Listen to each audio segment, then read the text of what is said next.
It's a lot like last year. Yeah, So cool. love it.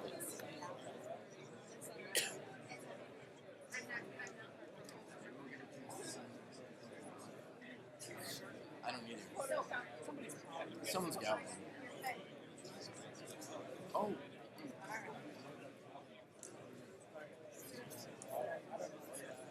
No, just anywhere on the front wall. Welcome. Hey, we got some safe for you.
My goodness.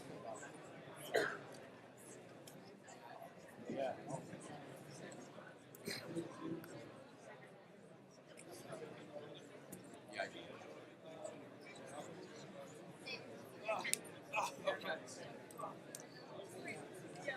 Run GOP. She was here. She left her coffee.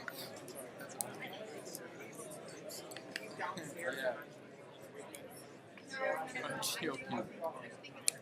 Oh, love the tie. The sign besides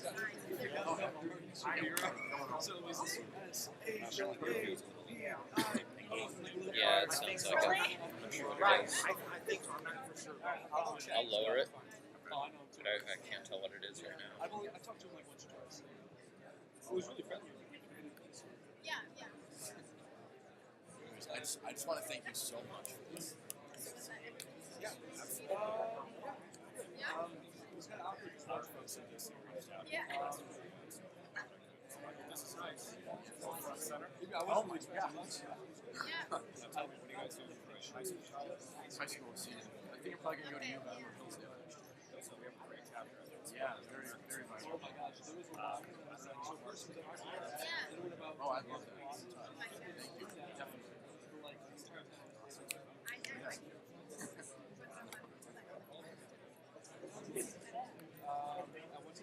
Like, yeah, yeah. They were all Just bad. Where are you based out? really good designs. Oh my gosh.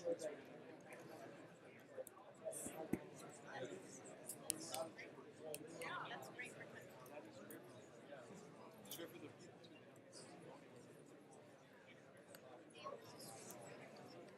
Yes.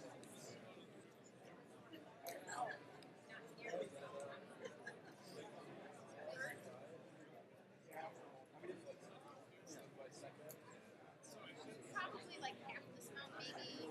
Yeah. It's definitely not this big. I know they're lying too much about that. Yeah, I mean, like, it makes sense that it's here. It was celebrities. Yeah, I know. Yeah. This is my first famous person. Famous person ever.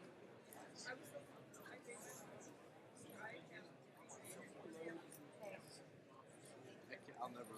This will go.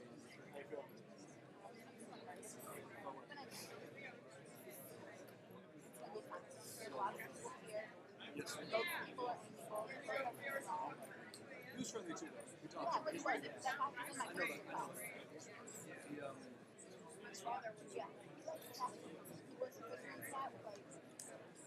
It's toxic. This kid was part of the protest. What?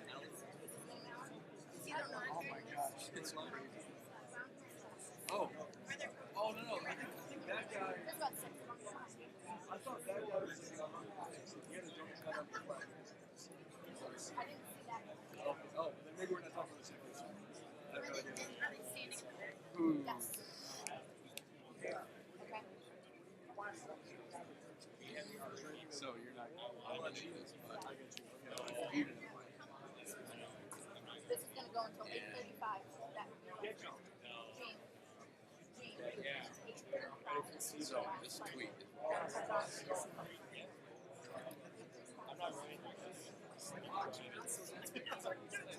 So he works for them.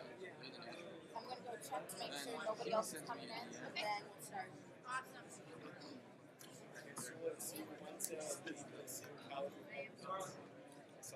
Awesome.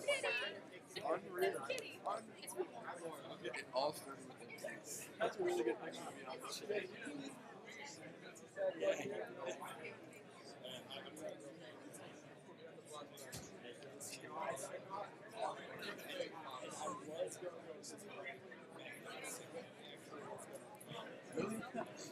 It's everything. Roger Federer. Wait, what's the past 2 weeks?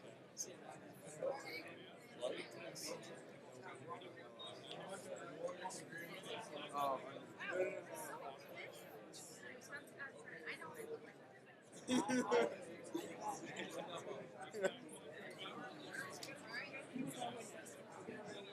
Yeah.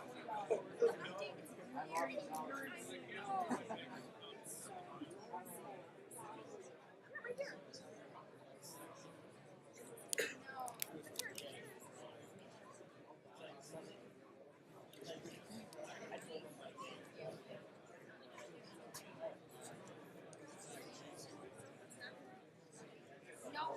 Okay. I always.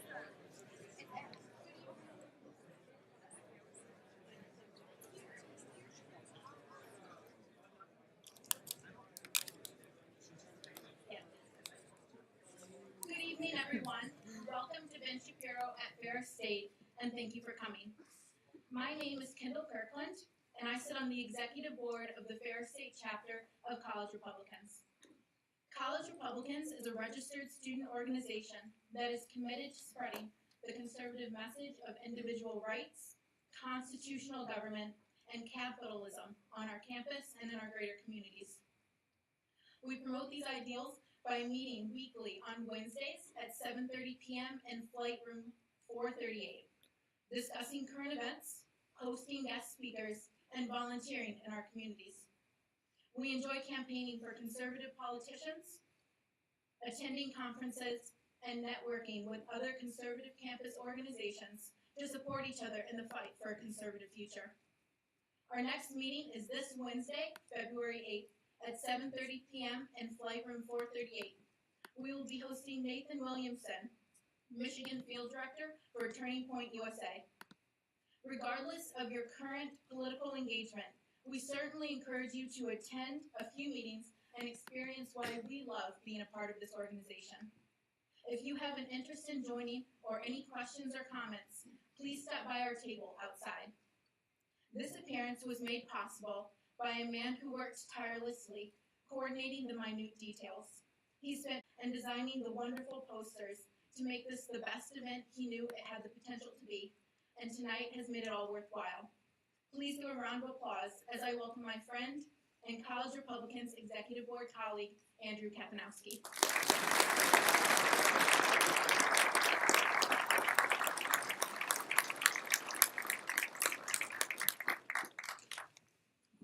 Well, thanks everyone for coming. I gotta say, this is probably the biggest crowd I've ever seen for any event here, so that's really terrific. We actually had some people come all the way from Indiana for this, so it's a really good event, and I'm glad you all came. Before we start, I really have to thank some people, especially the Young America's Foundation. They made this possible. We wouldn't have been able to fund it without them. It's the foundation that Ben goes through, and they were really terrific. Student Government, Student Activity Fund, couldn't have had it without them either, so I really want to thank them. Curry's BP and Towing, it's the BP gas station right across the bridge. They helped us out with our advertising budget. and Kilwins, one of the owners is right up here in front, and she helped us out by putting us on a radio show and getting the word out. So I really appreciate all that. As far as individual people, I need to thank Teresa Fogel. She's here too, and she was with me every step of the way, getting this event organized, and I really couldn't have done it without her. So thanks, Teresa. Nick Smith is another one I want to thank. He's also in class, and he did a really terrific job. Mark Schulsky, he runs the building here, and he's been great getting this all set up for us. Pat Coyle, he's not here, but he works for the Young Americans Foundation, and he's helped a lot with this too. And also Bruce Borkovich, he's the one who organized safety today, and we're all really safe because of him. He's right over here, so I want to thank Bruce. And let's see, I wanted to say before I start, if you don't know, Ben does a Q&A session. He's going to have a little bit of a longer one today, so while he's talking, make sure you think of some questions to ask him, especially if you disagree with him. He encourages that. So now I'm going to read a brief bio of Ben, and then we'll get this thing on the road. Ben Shapiro is editor-in-chief of DailyWire.com and host of The Ben Shapiro Show. He's the author of 6 books, including the New York Times bestseller Bullies, How the Left's Culture of Fear and Intimidation Silences America. Shapiro is also a nationally syndicated columnist since age 17, a graduate of UCLA and Harvard Law School, and the host of The Morning Answer on KRLA 870 in Los Angeles and KTIE 590 in Orange County. Shapiro has led the fight against boycott, divestment, and sanctions against Israel on America's campuses, famously crashing UCLA's BDS hearing to single-handedly stop the vote against Jew hatred. Glenn Beck calls Shapiro a warrior for conservatism against those who use fear and intimidation to stifle honest debate. I've never known him to back down from a fight, is what Glenn Beck said. Sarah Palin says Americans should consider Ben's advice about how we must stand up and push back twice as hard against this bullying. Sean Hannity says to join Ben Shapiro and fight back against liberal bullying. And Michelle Malkin says Shapiro is infused with the indomitable spirit of his friend and mentor Andrew Breitbart. Even the liberal Washington Post, in the aftermath of Shapiro's devastating destruction of Piers Morgan on national television, conceded that Shapiro is a foe of extraordinary polemical agility. Now, straight from the warmth and sunshine of Los Angeles, please welcome Ben Shapiro.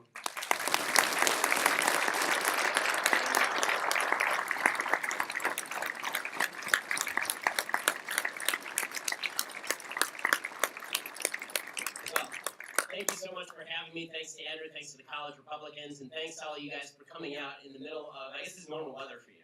I'm from California. If I lived up here, I would never leave my home, ever. This is crazy. Okay, so I'm going to start off with November 2015. In November 2015, over at Vanderbilt University, something horrible happened. There were a bunch of students there, particularly people of color, and they decided that they were going to be protesting along with this nationwide movement to protest by people of color about how college campuses were racist, terrible places filled with discrimination. And this particular set of students wanted a set of diversity classes, so they did a march to the chancellor's office. The next day, they wake up in the morning, and outside the Black Cultural Center, they find a bag of dog crap. It's a paper bag of dog crap. And this, of course, is the end of the world. And somebody has committed some sort of hate crime. So they released a statement calling the university racist and talking about the isolation of students of color and talking about how this is just pure evidence that Vanderbilt University is a place that is not welcoming to black students. There's only one problem. The police do a full investigation of this whole thing. They find out where the bag of crap came from. It turns out that the bag of crap was put there by a blind girl with a service dog. And the reason that she put it there is because as a blind person walking at night, she couldn't find a trash can. And what you're supposed to do is leave it next to an attended area, some door somewhere, where someone will pick it up and throw it in the garbage. So to the black students who've been protesting the administration say, well, you know, oops. No, instead, they say that this just demonstrates that on this campus, people with disabilities are also marginalized. And this seems to be the general tone and tenor of how things are going on America's college campuses. Everyone is a victim, and you get a certain number of virtue points if you are considered a victim. This is all an outgrowth of a theory called intersectionality, which this seems like a productive university. I mean, I heard you have majors like welding here, so you actually are here to get a job afterward. But at a lot of universities, half the students are majoring in gender studies and lesbian dance theory and all the rest of this. And so those people are particularly interested in victim status. If you have victim status, then you are a hero on campus. You don't actually have to do anything good. You don't have to promulgate good ideas. All you really have to do is be a victim. Everything is about your identity as a human being. And there is, fortunately enough, a hierarchy of victimhood. Because not everybody can be an equal victim. Some victims are more equal than others. So there are some victims who are really high on the scale and some victims who are really low on the scale. So at the top of the scale, you have folks who are LGBT. Folks who are LGBT have the highest number of victim points in this magic Super Mario video game of victimhood. And then after that come black folks. And then after that come Native American folks, and then Hispanic folks, and then females, and then Asians, and then Jews near the bottom. And then down there at the very bottom are the straight white males. Those people are not the victims. Those are the victimizers. Those are the bad guys. Those are the people who are responsible for all the ills in the world. All of the victims are victims, but only victims at the hands of those straight white males. Now, it gets a little more complex because what if you fulfill two of these categories? What if you're half Hispanic and you're half black? What happens if you're Barack Obama and you're half black and you're half white? Does your white half victimize your black half? Nobody really knows. It gets very confusing very quickly. But since everyone has a little bit of victimhood, we can all claim that we have a little bit of virtue, and then we can rip the system. Because this is the thing. The system is unfair to everyone. The system has victimized everyone. And if you get to claim victimhood, it means you don't actually have to work hard. It means you don't actually have to achieve. It means you don't have to blame yourself when things go wildly wrong. Right? So long as things are going right, nobody feels the need to do any of this stuff. But if you get a bad grade, and you happen to be a Hispanic person, it's a lot easier to say, I got the bad grade because society victimizes Hispanic people, than it is to say, maybe I should have blown off the frat party and studied. Now, we have not yet discovered, at some point, we'll all have to end democracy. Like the small r republicanism, the republic will have to end, because at some point we will discover the unicorn of intersectionality. And at some point we will discover the bisexual, transgender, female little person who's 3/4 black, 1/4 Native American, and disabled. When we find that person will have ultimate moral authority, and we will all have to just bow before her and him. Right? We'll just have to decide this is the person for whom all of the universe was created. This person has been victimized by everyone on the planet, and this person therefore has ultimate moral authority. All the rest of you shut up. We found the unicorn. But we haven't actually found that yet, so instead we have to have a bunch of fights where certain groups tell other groups they have to shut up because they're part of a victim group, and the people who are talking are not part of the victim group, so shut up. Now, all of this is designed, in reality, to do two things. It creates what I like to call, we talk about white privilege a lot, this creates what I like to call victim privilege. Okay, so victim privilege comes along with two privileges. First, you're the only one who gets to talk. If you watch the Democratic National Committee hearings, they had a bunch of hearings for various candidates who want to be the head of the DNC. There was actually a white lady who got up and she said, it's my job to tell all the other white folks to shut up when we're talking about issues that affect black people. Right, so that's the nice thing about being in one of these victim groups is you get to tell everybody else to shut up, which is nice, because when they shut up, you win. And second, you actually get to hurt people. Because if you're a victim, you get to say that somebody else is the victimizer. Well, if you're the victim of the victimizer, what do you get to do to that person? You get to punch them. You get to do something violent. And that's how you get to the culture on campuses of microaggressions and safe spaces. So apparently, I've heard that every dorm here has a safe space sign. Every RA has a safe space sign on their door here, which is weird since, I mean, you guys all seem relatively safe. I'm not seeing riots, and maybe at Marquette in a couple of days, apparently we will see riots there, but here it seems relatively safe. It seems like you're able to be okay and say what you want to say without people getting beaten down in the snow. And apparently, but I will say that there may be, you'll have to tell me, is it possible there's a political bias when it comes to safe spaces? Because at college campuses across the country, there is. If you're on the left, it's a safe space. If you're on the right, not so much of a safe space. I've heard that there's a professor who put a note on his door and said that President Trump is, quote, a shit sandwich, homophobic, misogynistic, racist ass clown, which I guess means that he didn't get his degree in welding. And another professor here has a picture of Mike Pence labeled American Taliban, which is weird because Mike Pence doesn't have a beard. But the question is, if somebody put up a sign on their door here that said that about Barack Obama, I call him a shit sandwich of a human being, right? Would there be consequences? I assume there probably would, because in most college campuses, the safe space thing only runs one way. And the microaggression thing is designed to make people feel as though they have the right to be offended, even if they really don't have anything to be offended about. So I'm hearing that there was an email sent to all the members of the honor program here, stating the election of Donald Trump has emboldened elements in our society who are dedicated to spreading hate and intolerance, and students should make each other feel comfortable, or else a student may be dismissed from the program when they fail to maintain a record of good citizenship. So my only question is, what does good citizenship mean? If I disagree with you, does that mean that I have violated good citizenship? Is that a microaggression? Because this is how the left has traditionally interpreted microaggressions. Microaggressions, the very term, suggests, number one, that's an aggression. Somebody's aggressed you. And number two, that it's micro. It's like really, really small. So it's not that someone came out and, for example, called you a shit sandwich racist gas clown. It's that somebody said something like, where are you from? Seriously, on college campuses all over the country, if you say to people, where are you from, this is considered racist. Because it implies that you're not from here, which is racist. It's also stupid, because if I'm talking to you, I assume you weren't born, like, right here, like, on this spot.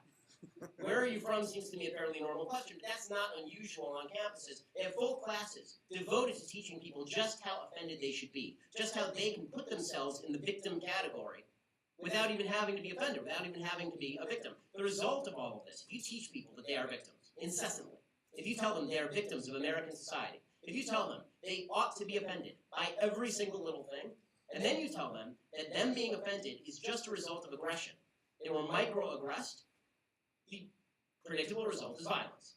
And this is what you've actually gotten on some college campuses. So you see a riot over at Berkeley last week because Milo Yiannopoulos says terrible things. Okay, I'm not a Milo Yiannopoulos fan. I'm happy to explain why later. But, I'm sorry, riots are not called for just because you disagree with somebody. There's this whole debate that's broken out all over the country now, whether it's okay to punch a Nazi. No, it's not okay to punch a Nazi unless the Nazi is fighting you in the battlefields of Normandy. Okay, if there's a guy walking down the street wearing a swastika armband, your best option is to point and laugh at him because he's clearly mentally having problems. Okay, it's not to punch the guy in the face. Because the problem is, once you say it's okay to start punching people for offending you, then you can punch anyone who offends you. Then you can riot, you can hit them with batons, you can set things on fire. And this is actual fascism. All the bad people in history believe they were victims. Everybody who believes they're a victim, that doesn't mean they're a bad person. There are lots of victims who are wonderful people. But everybody who is a bad person in history has believed that they were a victim of someone else, and now it is their job to act out in aggression against the person who victimized them. And this is happening increasingly at college campuses. It's why when I spoke at Cal State Los Angeles last year, there was a near riot there. I actually had to be rushed in by like 20 armed police officers. They had to escort me off campus with flashing lights. There were helicopters. It was crazy. And when I was at DePaul, I wasn't even allowed to set foot on campus at DePaul. They were afraid that if I said the same things I'm telling you, that all of the snowflakes would melt and everyone would start weeping, and they'd all have mental breakdowns, and they couldn't study lesbian dance theory properly, and they would have to be reduced to studying gay dance theory. And then, so literally, I went to DePaul, this is a few months back, and they literally threatened to arrest me if I put my foot on the campus. We had to hold the event somewhere else. You can watch it, you can look at the videos. It's really bizarre. I walk up and there's this 9-foot-tall security guy looking down at me and saying to me, if you literally put your foot here, I'm going to arrest you. They brought out a sheriff from Cook County to take me to jail if I stepped on campus because mustn't offend. Okay, that's the essence of fascism. Here's the rule. Whoever brings the guns to the discussion is the fascist. Now here's the dirty little secret about all of this. It's not just that I think that victimhood mentality is bad and counterproductive, which I'll talk about in a second. It's also a lie. I hate to break it to everybody who's built their identity around you're a victim. You're not. In America, you're probably not a victim. If you are a victim, it's probably by an individual, and if you're being victimized by an individual, you should report it. It's probably a crime. If somebody is victimizing you, if somebody's a racist that you know about, please tell me about it so I can picket that business with you. If somebody is truly engaging in evil behavior, we're all on the same side, right? Nobody wants to see bad people prosper. But the idea that American society is dedicated to beating down black people, or beating down gay people, or beating down women, is just a lie. It is not true. This is where you hear about white privilege all the time. And shut up because white privilege. Hey, look, it is true. American history is replete with racism. Anybody who denies that would be stupid. And some people are still affected by the racism of the past. If your grandfather wasn't allowed to get a job, he has less wealth to pass on to your dad, who has less wealth to pass on to you. But we can't fix where you start in life. There's no way to do that. We're not God. Government's not God. And what's more, if you try to fix where people start in life by invading the rights of other people, you are now doing someone else a disservice. You can't punish my kid for being born in better circumstances just because another kid was born in worse circumstances. That's an injustice. More injustice does not help mitigate injustice. It creates more of it and more bad feeling. And here's the truth in America. If you follow some pretty basic rules, you will succeed. That's the beauty of living in the United States, and this is regardless of race. According to the Brookings Institute, a left-leaning institute, if you want to not be permanently poor in the United States, it has nothing to do with your skin color. If you don't want to be permanently poor in the United States, you follow 3 rules. You get married before you have babies, you finish high school, you get a job. That's it. You do those 3 things, you will not be permanently poor in the United States of America. According to Brookings, only 2% of Americans who have followed those 3 rules are in poverty. 75% of people who are poor and follow those 3 rules are now in the middle class. And you're all capable of that. I mean, you're already number 1. It looks like everybody here basically who's finished high school. I assume that you're all capable of getting a job. And I know that you're all capable of not having sex without that thing on it before you're married. I think you can fulfill all of these rules and therefore not be poor. And that doesn't have anything to do with color. That just has to do with behavior. And here's the proof that behavior matters and not color.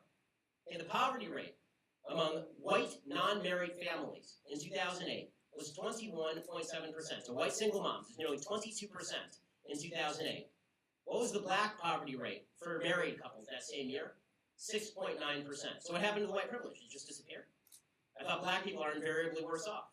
No, it turns out that people who make good decisions are invariably better off. And by the way, the idea that it's only white people who are keeping down black people, it's all racism, that would fail to explain why it is that the highest median income racial group is Asian folks. Is that Asian privilege? Is it because the Constitution is written in Korean? Or is it because people are making better decisions inside Asian communities than they are inside some white communities, some Hispanic communities, some black communities? People talk about white privilege with regard to crime, as though the police, the fine folks you see around here, and thank you for your help today, as though the police are going around randomly arresting black people just for being black. That's a bunch of crap.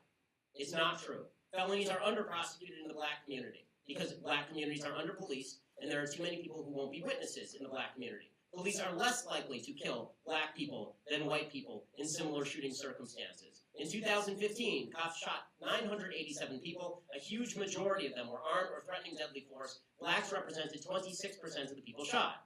They represent about 12.6% of the population. So that seems disproportionate, right?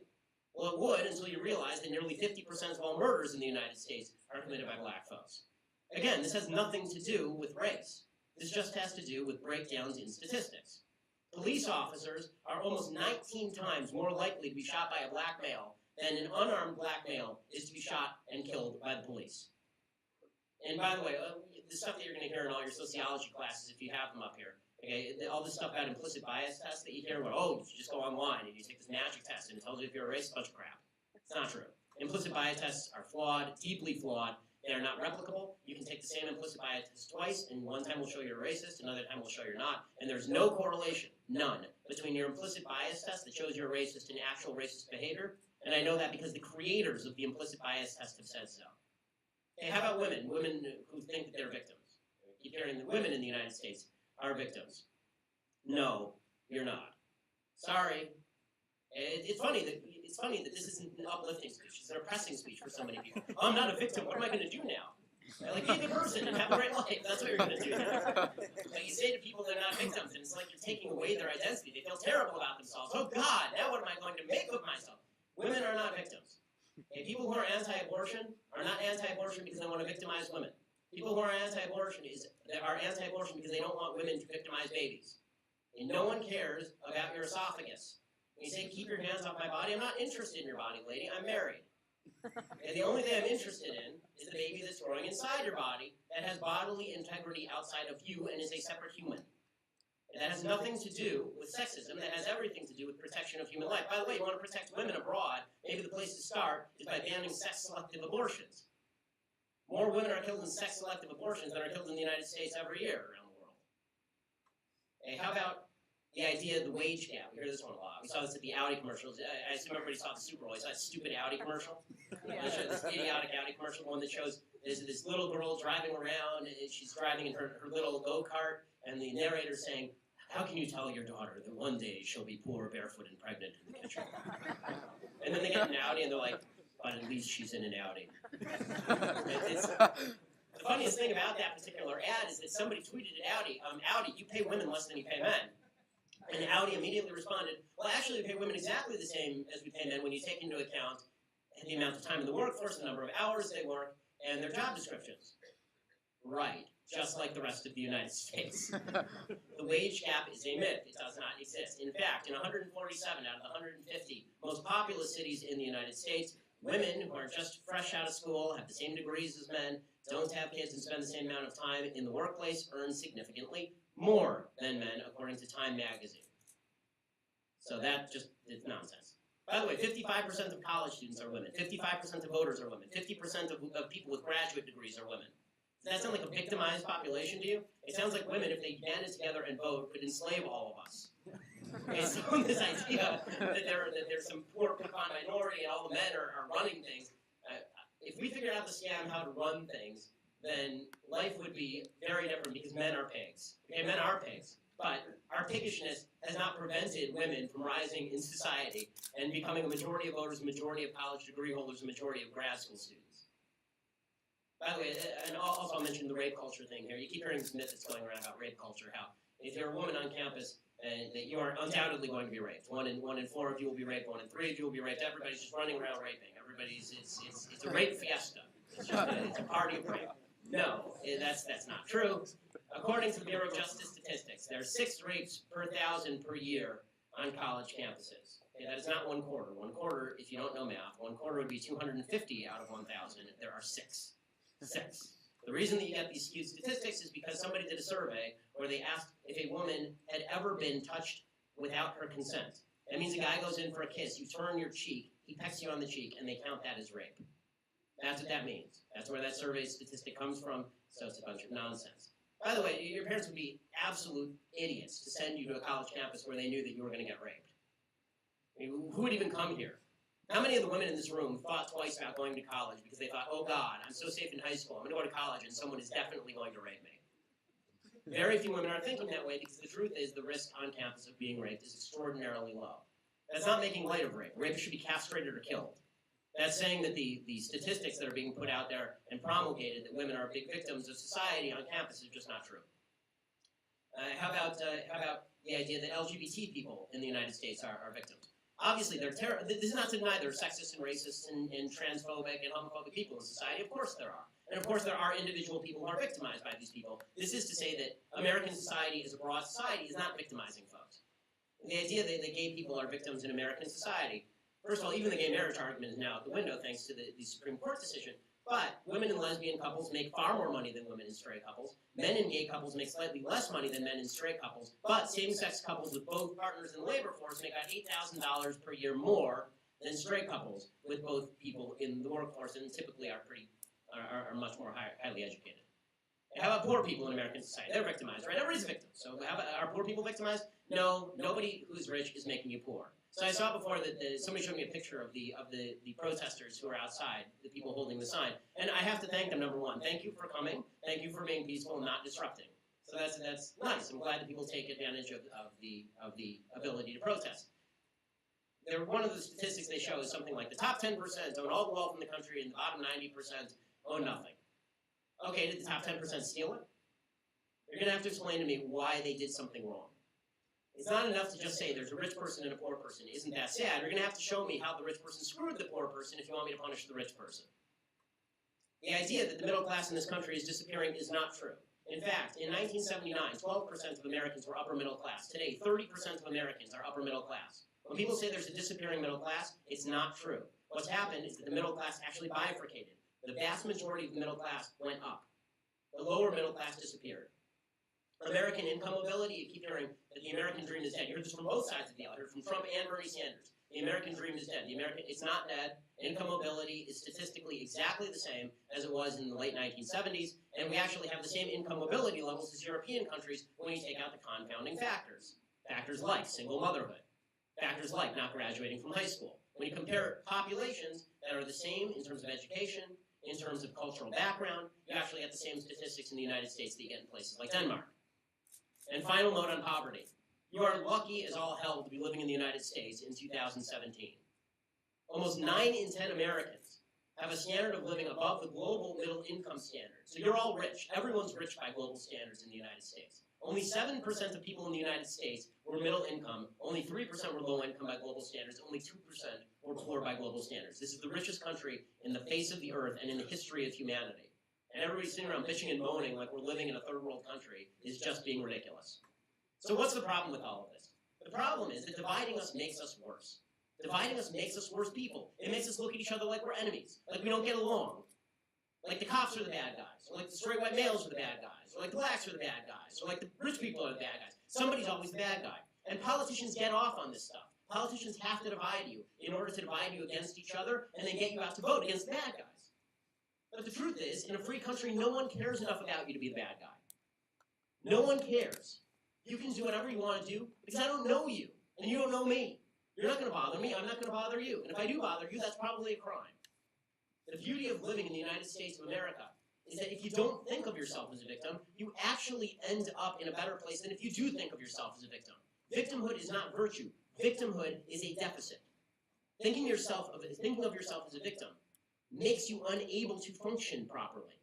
Northwestern University had a study just last year, and they found that perception of discrimination, if you believe you're being discriminated against, it actually leads to lower grades, less academic motivation, less persistence when encountering an academic challenge. We keep hearing, raise awareness of victimhood. How about raising awareness of non-victimhood?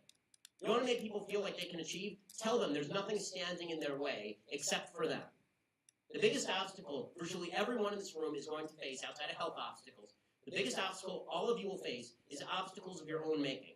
That's true of every human being, in the United States at least, because we're lucky to live in a free country. In a free country, you are your worst enemy. So if you just get out of your own way and stop telling you can't do it, if you get out of your own way and stop believing people who tell you society is stopping you, you'll be much better off. You'll be able to succeed and flourish. Your life is in your hands because America is a free country and you are not a victim.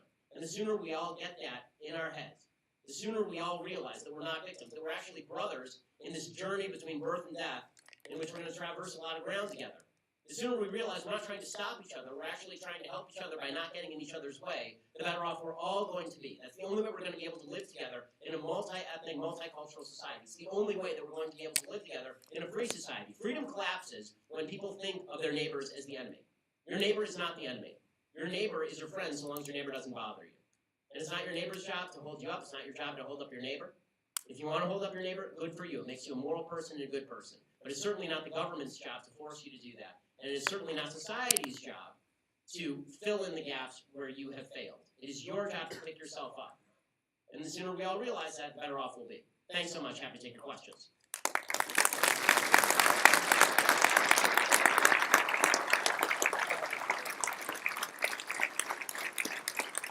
I think folks are going to line up at the microphone.